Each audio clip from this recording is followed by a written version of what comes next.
Welcome back, everyone, to the deep dive. This time we are tackling what happens when the world's largest democracy also becomes its most populous nation. A pretty big question.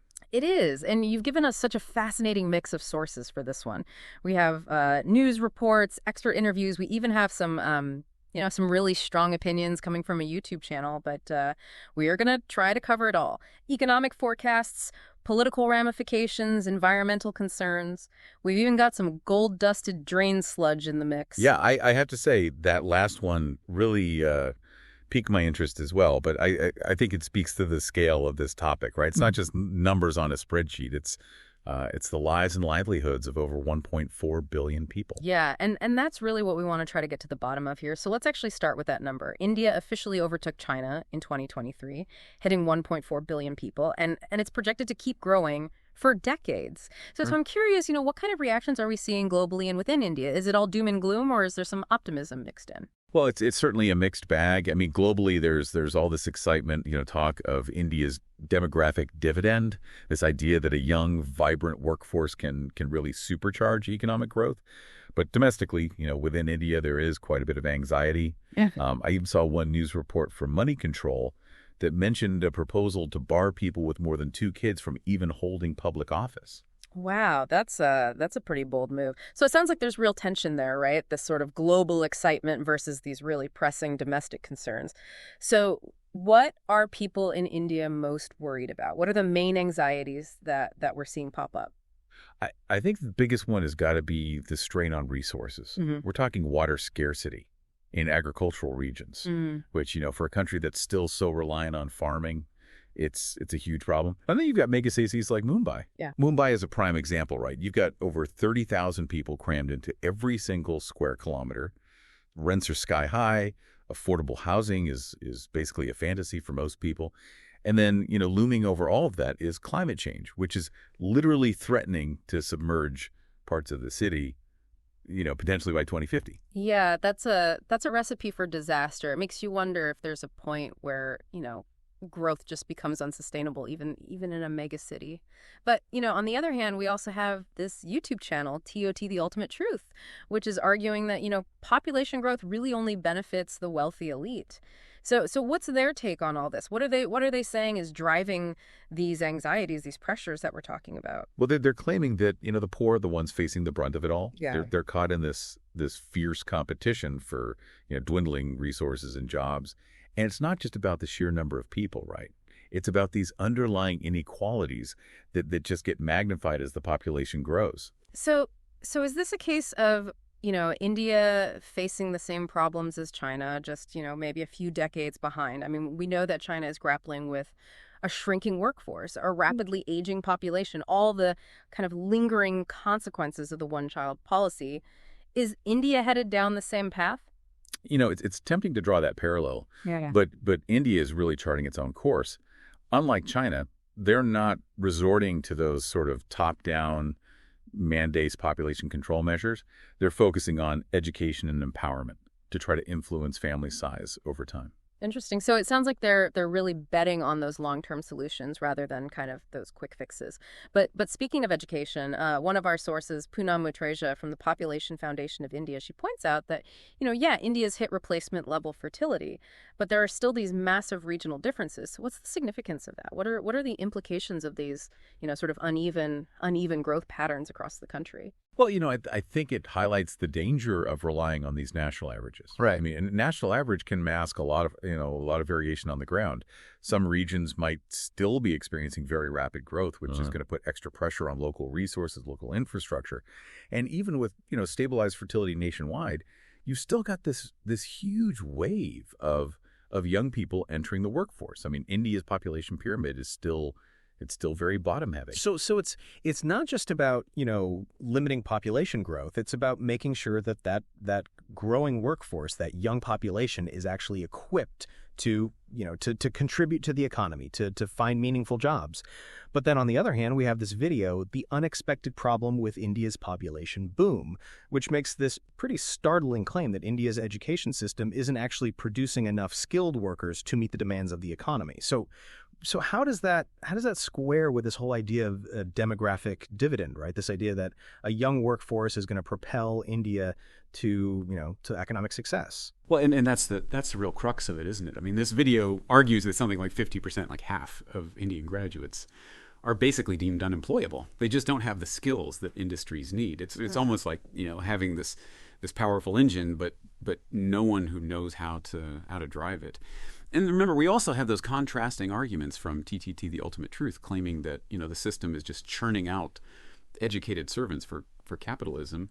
They're getting degrees, but they're ending up stuck in low-wage jobs with very few opportunities for advancement. It seems like, even though these viewpoints might come from very different perspectives, they all seem to point to the same sort of underlying problem. Yeah. This disconnect between education and the real needs of the economy.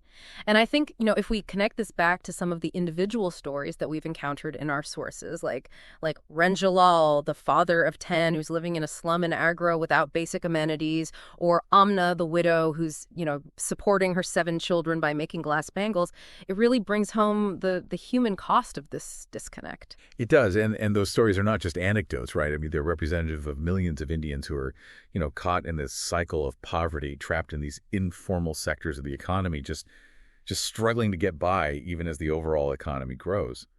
One of our news sources challenges ahead as India overtakes China as world's most populous nation, France 24 English. They even suggested that the number of hungry people in India could actually increase alongside the population. It's a really sobering thought, right? It's almost like a race against time to lift people out of poverty before the challenges just become, absolutely insurmountable. And hidden agenda of population explosion reveal would probably argue that the race is already rigged from the start. Mm-hmm. That those who have the most children are often the ones who bear the brunt of the burden. It raises a lot of questions about the kind of growth that India is pursuing and who is actually benefiting from it. Right. It's not just about more people. It's about equitable opportunities. It's about, making sure that the benefits of growth are shared more broadly. But I'm realizing we've only scratched the surface here, right? We've talked about the economics. We've touched on some of the social challenges.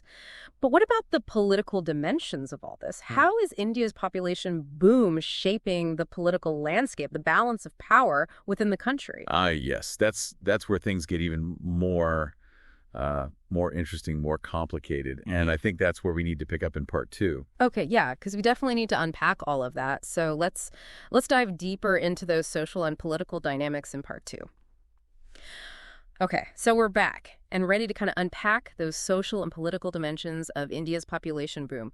I feel like this is where things can get really, really interesting. They do. And a lot of our sources kind of highlighted this growing concern that this population growth could actually worsen those existing social divisions, right? And we're talking religious, ethnic, even caste-based tension. Well, yeah. I remember that one YouTube video, "Why do some in India want couples to have more children?" Explain BBC News India. They were talking about different groups actually encouraging people to have larger families, and it seemed like there were, some pretty different motivations behind those calls. Right. And that video really shows how demographics and politics get all tangled up, right? I mean, remember they talked about the leader of the RSS, that Hindu nationalist group? Well, they've been pushing Hindus to have more kids, framing it as this kind of survival issue for Indian society, but a lot of critics see a more divisive agenda there. So are they suggesting that, Hindus need to have more children to kind of outnumber other groups? That's the fear that's being voiced, and it plays into those anxieties about the growth of India's Muslim population.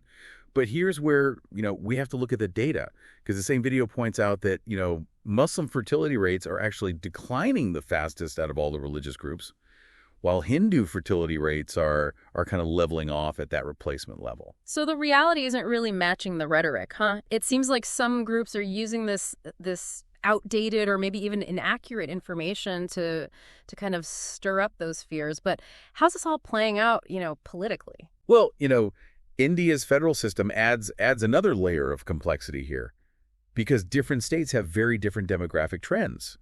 And those differences have real political consequences. Right, because the more people you have, the more political clout you have in a democracy. Exactly. And that's where the BBC News India video gets really interesting, because they highlighted how some southern states, which have traditionally had lower fertility rates, they're actually worried about losing parliamentary seats to the more populous North, after the 2026 census. So they're encouraging larger families, not out of some religious motivation, but to actually try to hold on to their political influence. It's one way to look at it, and it really underscores how these demographic shifts have very real political implications, right? You've got one part of the country grappling with rapid growth, another part worried about the effects of slower growth. It's fascinating. Yeah, it's amazing how even within one country, the challenges and anxieties around population can be so diverse. It really shows that population isn't just this one monolithic issue. You can't approach it with a one-size-fits-all solution. But we've talked a lot about the economic and political side of things. What about that big environmental question mark? Climate change. Right, because that's the big one looming over all of this. It's a global issue, of course, but I'm guessing India's population boom just adds this whole other level of complexity.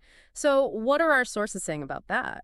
Well, they paint a pretty sobering picture, honestly. I mean, air pollution, water scarcity, deforestation, the strain on resources, all of that's getting amplified by this growing population. In fact, India, now the most populous country, demographic advantage or disaster.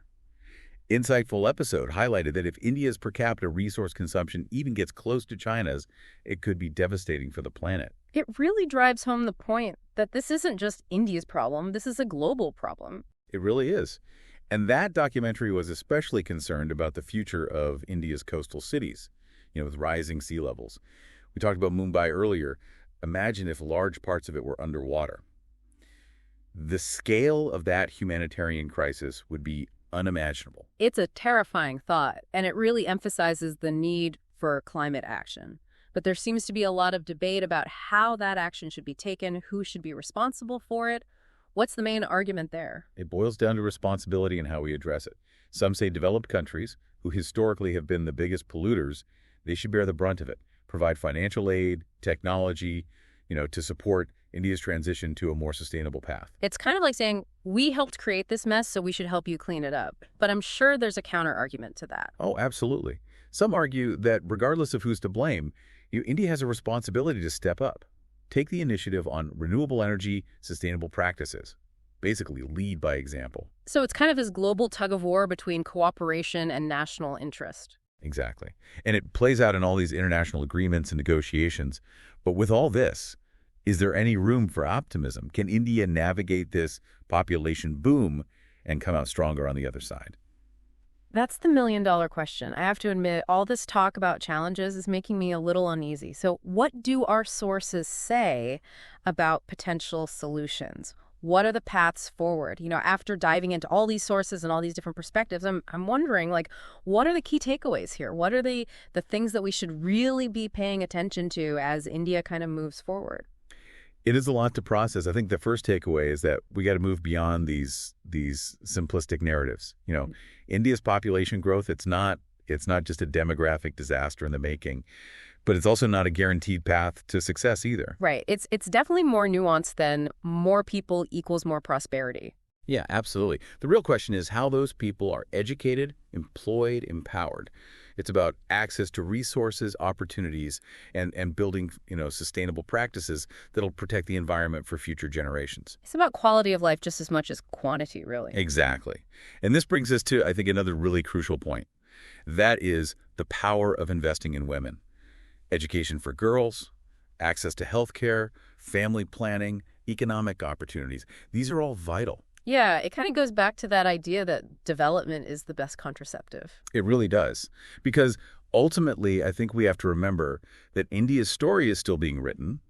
The decisions made today in the coming years will shape whether this population boom becomes a source of strength or a source of instability for the country and really the world. It is a powerful thought, and it's happening now, not, sometime in the future. It's something that has the potential to affect us all. And speaking of things happening now, a lot of sources pointed to the importance of infrastructure development. Things like transportation networks, power grids, sanitation systems. These are the building blocks of a thriving economy. Like they say, you can't build a skyscraper on a shaky foundation. Exactly. And this is where India runs into another set of challenges, right? Land acquisition, bureaucratic hurdles, funding constraints. That South China Morning Post video really highlighted all the roadblocks that can stall these big infrastructure projects.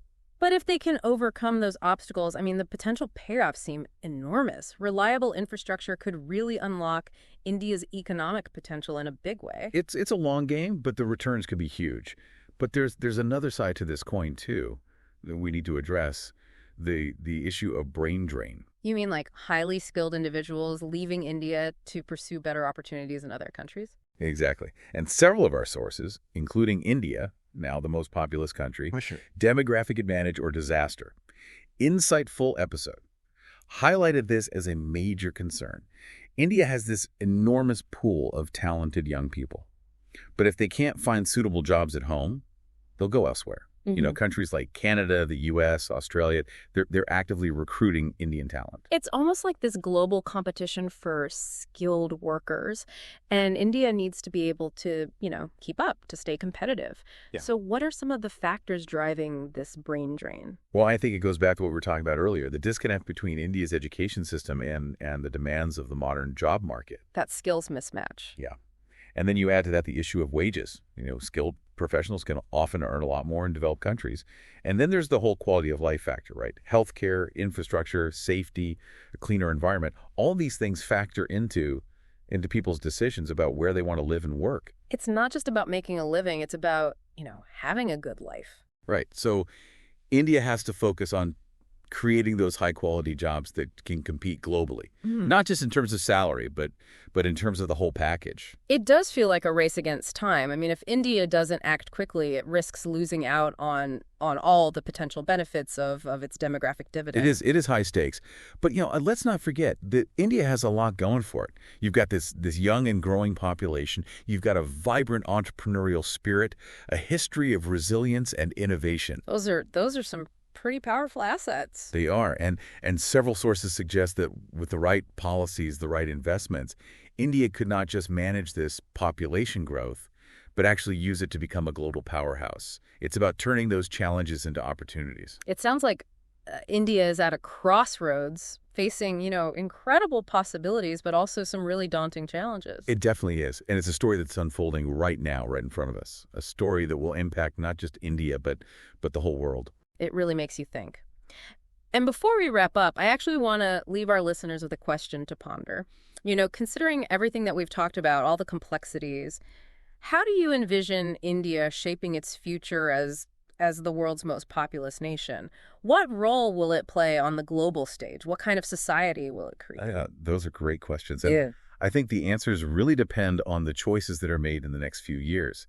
India has always been this nation of incredible resilience and ingenuity. How they navigate these next few decades, it's a story that will affect us all. Well, on that note, I think we'll wrap up this deep dive. Thanks for joining us.